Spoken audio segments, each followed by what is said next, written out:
Dual representation. Can a realtor work with both a buyer and seller effectively? Does it harm either party? Is it totally okay in the industry? We're going to talk about that and more in today's episode of The Den. The Den, powered by the Lyons Group, a show dedicated to exploring hot topics in real estate, local happenings, and industry trends. We're a small team of professionals approaching $400 million in sales and nearly 2,000 local transactions. You're listening to time-tested experts and industry leaders. Here's a refreshing look at real estate happenings and more. Welcome to The Den. Hello, everyone. Welcome to this episode of The Den. Today, we're going to be talking about dual representation, some of the facets of that, the ins and outs, things to be aware of. But before we get to that, I'm going to introduce my co-hosts, my partners, my friends, the fellow members of the Lyons Group. To my left, Paul, hand me the rockberry, Melissa, let's go, Glasgow, Aspen, the Ninja Groen, and Shannon, the boss, Martin Martinez. My name is Ben Lyons, and I'm your host of The Den with the Lyons Group, top brokers taking on tough questions. And these are tough questions. These are tough, complicated concepts. And we're going to try to shed some light on a topic that has reared its head over the years and sometimes has been problematic. Other times it hasn't been as much, but it seems to come and ebb and flow over the years with this concept of dual representation. And I wanted to talk about that today so we could kind of clear the air, maybe get some thoughts together on whether that is a bad thing or not. As realtors, do you practice dual representation? How does it affect the consumer? How do we navigate those waters when we're working with both a buyer and seller? So those are the things we want to talk about today. I mean, I guess I'll kick off the conversation. 20 plus years in the business. I've been many times over the years on both sides of the transaction. Obviously, I have a written agreement with the seller as a listing contract, and then I may find a buyer that's interested in the property. And how do I navigate those waters? Well, in the past, there used to be a thing, and there still is a thing, it's just not very popular, called agency, where you signed an agreement with the seller in an agent capacity. And when you're in an agency agreement, you owe fiduciary duties. And fiduciary duties include obedience. It includes loyalty, confidentiality, some of these things that an attorney would owe a client, right? Or an accountant would owe a client, a fiduciary responsibility. Well, over the years, we've moved away from that in the real estate arena. We've moved to more transaction brokers. And transaction brokers actually encompass a couple of the fiduciary duties on the outlying in the sense of disclosure of any adverse material fact and obedience, lawful obedience. So if your client gives you a request that's within the parameters and it's lawful, then you need to be respectful of that request. So some of those have been encapsulated. But as a transaction broker, I do not owe fiduciary duties to either party involved, even if I have a listing agreement with the seller. I have a listing agreement as a licensed transaction broker in most situations. And this is me talking, Ben Lyons as a realtor. Other realtors may do it a different way. So the way I approach that is when I have a seller and I have a buyer that may be interested in the property, my first and foremost concern is to establish a parameter where both parties can negotiate and hopefully come to terms on a transaction that's fair and unencumbered. And the second priority I have, which is equally as important, is that I do not marginalize either party's ability to negotiate. In other words, I take a personal stance on saying, I'm not going to tell the buyer their motivations to sell. I'm not going to disclose to the seller what the buyers may be willing to pay, or they may have pressure on why they need to buy quickly or whatever else. Those are for them. I have to personally discern what may compromise their ability to negotiate and allow a fair and free negotiation to happen. If they come to terms, wonderful. If they don't, that's okay. Now, that's me. That's how I've done business. I've been very successful at it over the years. But I want to get my fellow members of the Lyons Group their thoughts on how to navigate dual representation. Is it uncomfortable? Is it unfair? Shannon, what are your thoughts on that? You've been a broker for over 20 years as well. And we've seen the wave of agency and then non-agency and then transaction broker. And remember, it used to be so convoluted in our contracts. Yeah. Still confusing concept, but we want to shed some light on it. What are your thoughts? and we discussed this a little bit. Melissa was saying she was a little uncomfortable. I agree with that. When I first started, I can remember if somebody would call on maybe one of my listings, I was more than happy to give them information, but I always say, I can find somebody in my office to help you with that. I always kind of wanted that stand back and let somebody else take the other side. Over the years, I think I've become more comfortable with it. I guess maybe because I just understand now that there's a way, as you said, there's a way to negotiate for people. There's a way to discuss them both and give them good information without necessarily giving anything out from the other side, that maybe would compromise somebody. So I don't know that you could say it's a good thing or it's a bad thing. I think it's a situational thing. It also depends on the customer. Individual customers sometimes just don't have any confidence in using a seller's broker when they're a buyer.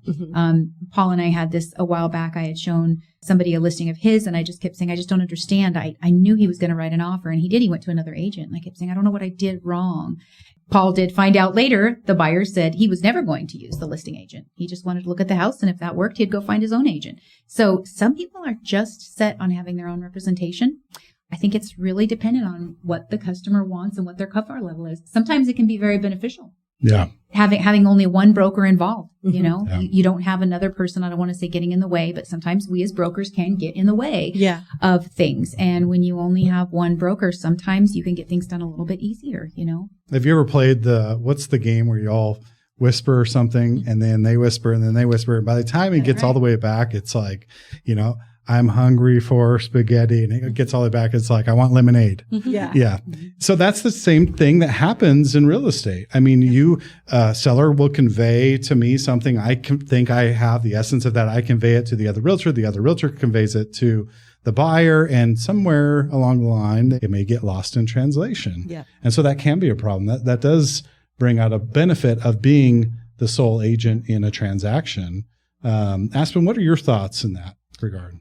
I like dual representation, but I don't think it's necessarily for everybody or every situation. I think sometimes there needs to be multiple people involved, and I do a decent bit of commercial, so I'm used to working with lawyers quite a bit, and confidentiality and stuff is not really something I've ever considered to be an issue for me. And also, if someone asks me something and I can't tell them, I have no problem saying, I'm sorry, I can't share that with you.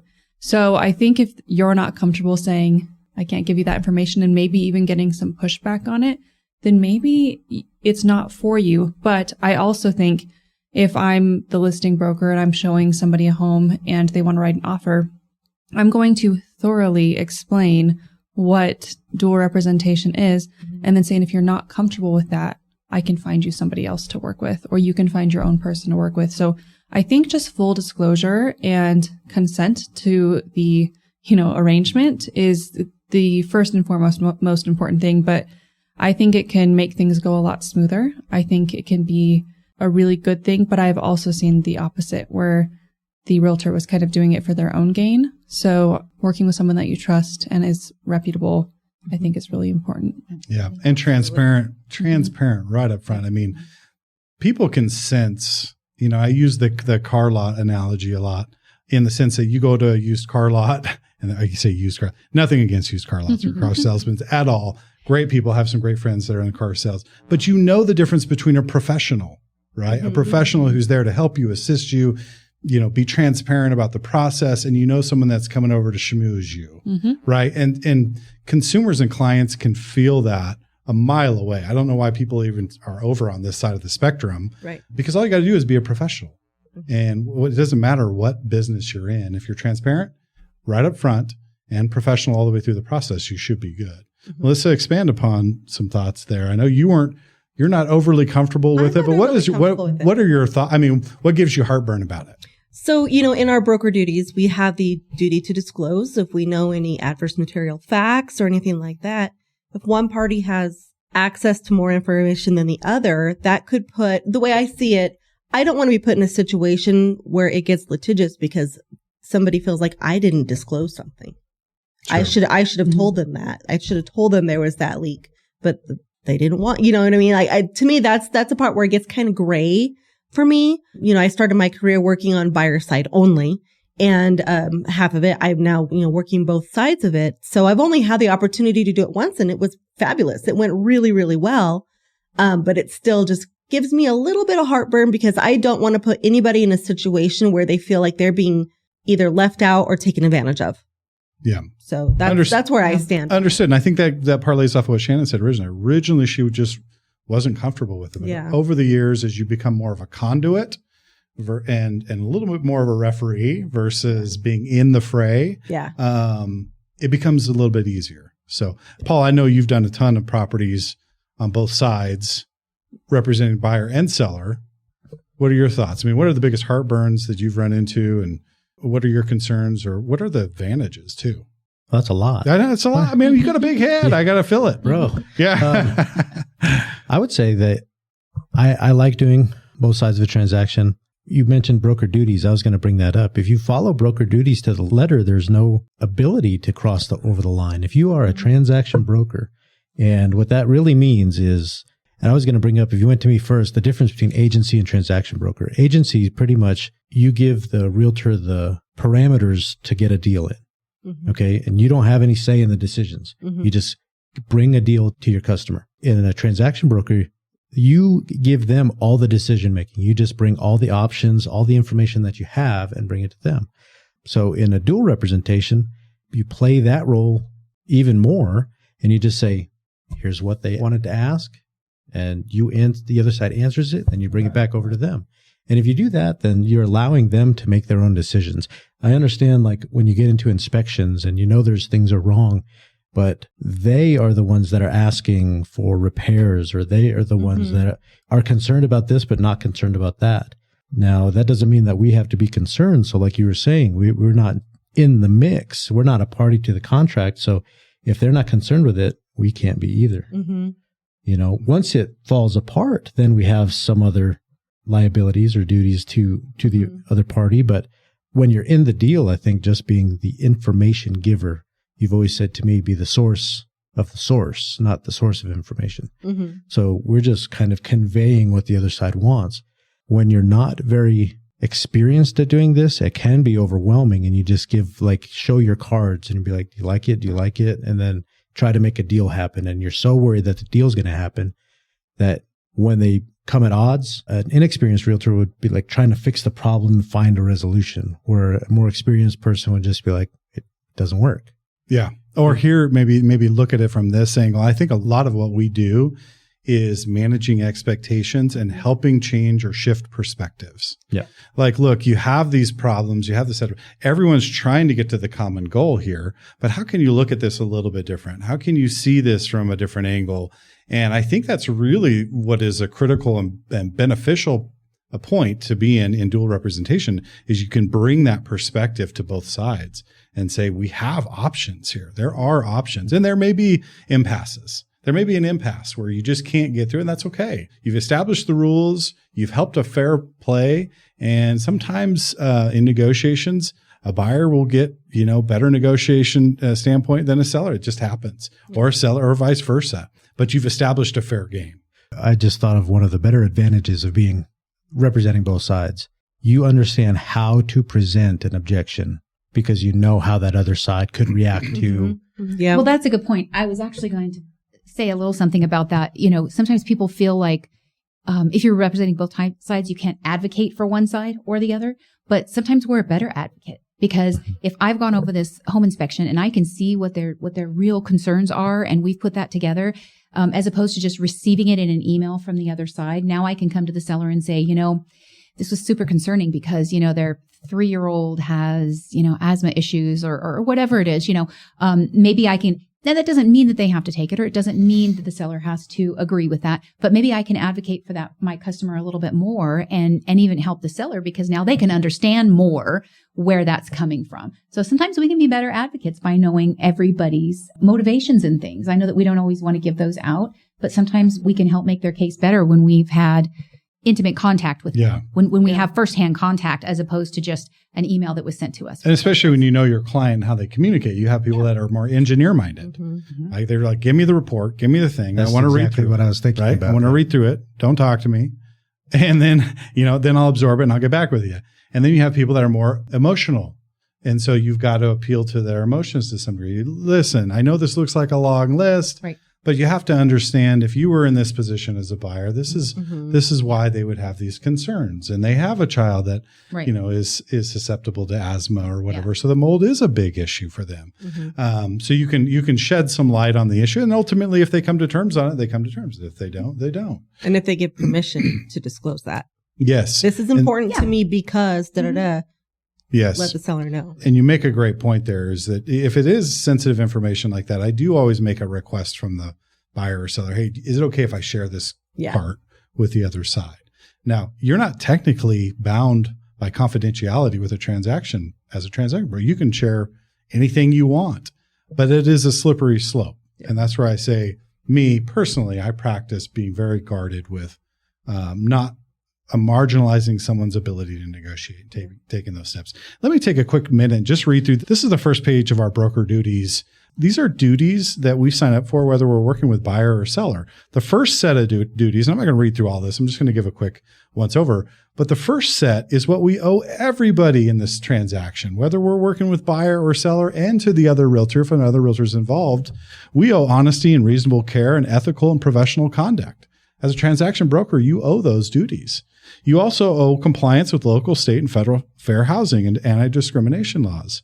You also owe performance of any and all written agreements with any of the parties involved. You also are required to give a written disclosure of any potential conflict of interest. If I am looking at a home that I personally want to purchase, I need to disclose to that seller right away that as a realtor, I'm interested in purchasing your property. And you have to have written disclosure of any adverse material facts actually known about the property that may influence a buyer's decision to purchase or a seller's decision to accept.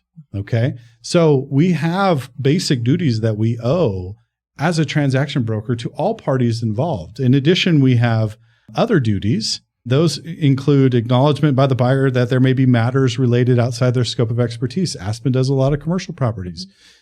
She's very comfortable with that. There may be other realtors that aren't comfortable doing commercial, and they better disclose, hey, I've only done a couple commercial deals. We may want to get another set of eyes on this, or something very specific like a business for sale versus an actual piece of property. And so there are other things like prompt accounting for monies, maintenance of confidential information from a prior agreement that included fiduciary duties. So there's a whole list of duties that we owe to buyer and seller. So it's not just willy-nilly. I think that's what I want to impress on the people watching this episode, is that we just don't go out there and jump into dual representation and take it lightly. I mean, we are bound by a code of ethics. We also have broker duties that we are bound by, and we take those very seriously because that's what keeps us as professionals. Any more thoughts on dual representation, whether good, bad, ugly? Any incidences that you want to share that you've ran into where you may have saved the day or helped keep something together, or it could have been problematic? I've only had good experiences, but I don't think it's anything like saved the day or anything. I try and be really proactive no matter what deal is going on. But they were just, I've never had a bad experience with it. Always really smooth and good. But I do think that real estate transactions can be a win-win. And I think most of the time they actually are. So I think if you're coming in with that mindset that the buyer's going to win, the seller's going to win, they're going to get the house they want, they're going to get a fair amount for their house, I think it makes it a lot easier versus if you're a seller or a buyer who really wants their realtor to fight for them and, get the best deal that they can and kind of wants you to act more as an agent rather than a transaction broker. I don't think that's necessarily the right thing for you then. Maybe you might want your own representation in that case, and you might want, even a lawyer to look over things. And I think one thing that I wanted to point out too was how you were saying like the leaky roof. We have to disclose that anyways. We have to disclose all adverse material facts, which I'm going to tell my seller from day one. So, and I'm with you, Ben. If you tell me something about your personal life or family life or your financial anything, unless it adversely affects you purchasing the home, you can't afford the loan or something, that's all confidential always. So even if we don't owe it. So I think we all operate on that same realm. So absolutely. Just working with somebody that you can really trust is really important. Yep. I was helping somebody buy a house here. They were selling their house in, I think it was Oregon, and they had dual agencies. So the same person had agency for the buyer and the seller. He came to me and said, we've got, my house is under contract. Here's what I want to buy.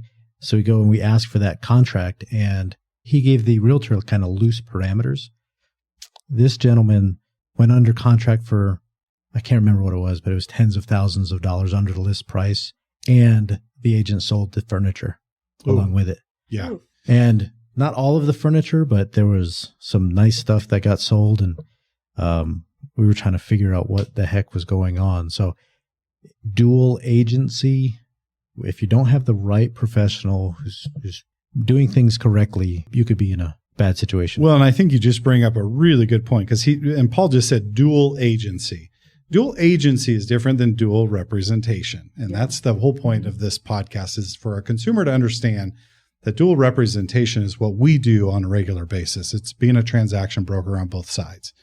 Dual agency is where you're owing fiduciary duties to both sides. Now, I have heartburn with that, because how can you owe duties? That's why attorneys can't, if it's a husband and wife that are getting divorced, they exclude themselves. Attorneys exclude themselves. Well, I've worked with her in the past, or I've worked with him in the past. I can't, so you can't cross that line of fiduciary duties. But the other thing is, it's really important when you're an agent, quote unquote, an agent for someone, you're in an agency capacity, you can enter them into a contract that they don't maybe not agree with, because you've, as a seller or a buyer, you've given that agency over to them so they can sign on the dotted line. They can enter you to a contract. They can sell your furniture. Mm-hmm. I mean, it may be limited in scope, but it still gives them the power. You are liable for that agent's work, and they're liable if you don't give them the proper information. So there's a lot of liability that goes along with the agency. So I'm glad you made that point. Was everything successful? Did you work it out, or did you buy him some furniture? Mm-hmm.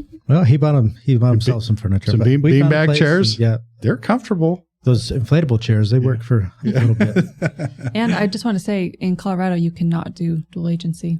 So they've taken that out of the picture. It's not even an option. Yep. And good, and rightfully so. I think you can still work with someone as an agent, but then the other person you have as a customer rather than a client. Mm-hmm. So that person, basically, you're just handing them the paperwork and they have to do it themselves. So there's still the dual representation that we were talking about, like the facilitator, but no dual agency in Colorado, which is not a bad thing, I don't think. No. Yeah. That seems logical. Mm-hmm. Yeah. In an agency capacity, I can certainly understand. Well, that moves us on to the speed round. Before we get to that, Melissa, you were going to say something? I was going to say, in our purchase agreements, it has a spot so everybody knows. It discloses if we are working dual representation, if the other realtor is within the same brokerage, anything like that. So both parties should always know who is representing them. Yes. It's in there. The professional, transparent thing to do is make sure everyone is aware. Yes. Wonderful. On to the speed round. Final thoughts. Melissa, I'm going to kick it off with you. Sure. Is dual representation, not dual agency, is dual representation a good thing? It can be if everybody involved is on board. Okay. Yeah. We've changed our mind. I'm not against it, but it just, it's kind of, but yeah, if everybody's on board, but if one person isn't for it, then no, not a good thing. Not going to force anybody into it. Yep. Aspen? I think it can be a good thing. I think it can also be a really bad thing. So I think it really depends on the realtor and their ethics and if it's the right thing for everybody. Yeah. So can be a good thing, can be a bad thing. Yeah. Understood. Shannon? Yeah. I'm in agreement. It's just depending on the situation. Yep. Can be good or bad. Mm-hmm. Paul? Yep. Check that off. I was just thinking about, we closed a deal a little while back that I was in the situation of dual representation, and we had a buyer that was very pushy and sweet lady, but very, I would say, passive aggressive. Mm-hmm. And we have a seller that was very much like, I'm going to take my time. I need to work through these things and whatnot. And I think in that instance, I was able to keep the deal together because I was being the punching bag for the person that was super passive aggressive and not allowing that to flow to the seller who gets very much reactionary on things. Yeah. And so in that instance, I saved the day. I would put a cape on and pat yourself on the back. Blue tights. What do you think of that, Paul? Skin tight? Yeah. I can't. Yeah. Okay. Stop this. This conversation's going nowhere. Okay. On to my favorite part of the podcast, and that is the Lyons Pride. We take pride in our community as the members of the group, the Lyons Group. We go out in the community and we do great things in our community. We give back. We try to make our community and our profession a better place. And we like to honor those that do the same. And so we pick a person, an entity, an event, whatever it is, and highlight them and welcome to the Lyons Pride. This week, Aspen is going to shed some light on the next Lyons Pride member. Sure. I'm going to pick an entity, actually. Okay. Something that I think is just a gem in our community that I think we totally take advantage of, the Farmington Public Library. Mm-hmm. We have one of the best libraries. I mean, and the programs that they offer, whenever I would watch my niece in the summer and then I had my kids and I just wanted stuff to do, they have stuff all the time there. And they have like all ages too, from babies to teenagers. It is just such a good, safe space, and it's beautiful. Mm-hmm. And I'm a big reader, and I just think I'm a big advocate for reading. So they have also, my son is dyslexic, so they have stuff for him there as well to really help him. So they do crafting and yoga. I mean, the Farmington Public Library is something that I think we need to utilize more here. Mm-hmm. Yes, it is an unsung, speaking of hero, an unsung hero in our community. That the building itself, the architect that designed that is fantastic. They have inside in the concrete, they have like the different sun patterns and some of the things like that. But what a fantastic facility. Great choice. Mm-hmm. It really is a sleeper. Mm-hmm. I mean, right in the heart of town too. And it's a beautiful space. Great place for kids to learn. I remember the kids taking field trips to the library. And do they still have the Dewey Decimal? Like how they organize it? Yeah, they have computers now, but card catalog. Card catalog. Oh, I was like, how they organize it? I'm pretty sure they still organize it the same way. You're too young for the Dewey Decimal. I'm like, I know what it is, but that is a great point. And I just want to say, if you work at the library or you were instrumental in helping the library function, or you were one of the founders that helped push that concept and really make it what it is today, we want to say we see you, we thank you. And the Lyons Group, we're super proud to have that library in town and to help our community be better. So fantastic. Thank you for that.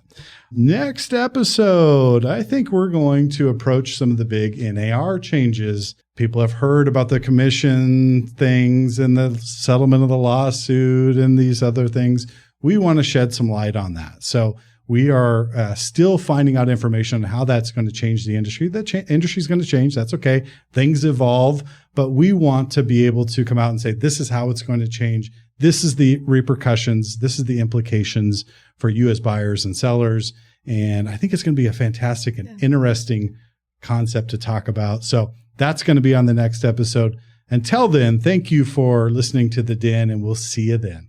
Thank you for listening to The Den, powered by the Lyons Group. Hit the subscribe button to keep informed on real estate happenings. If you'd like to learn more about the Lyons Group, visit sjcbroker.com. Complex markets require complex strategies. The Lyons Group can give you a true advantage in any market. Whether you're buying or selling, residential or commercial, contact us directly at sjcbroker.com. We're time-tested experts with a client-first approach, and we'll see you next time in The Den.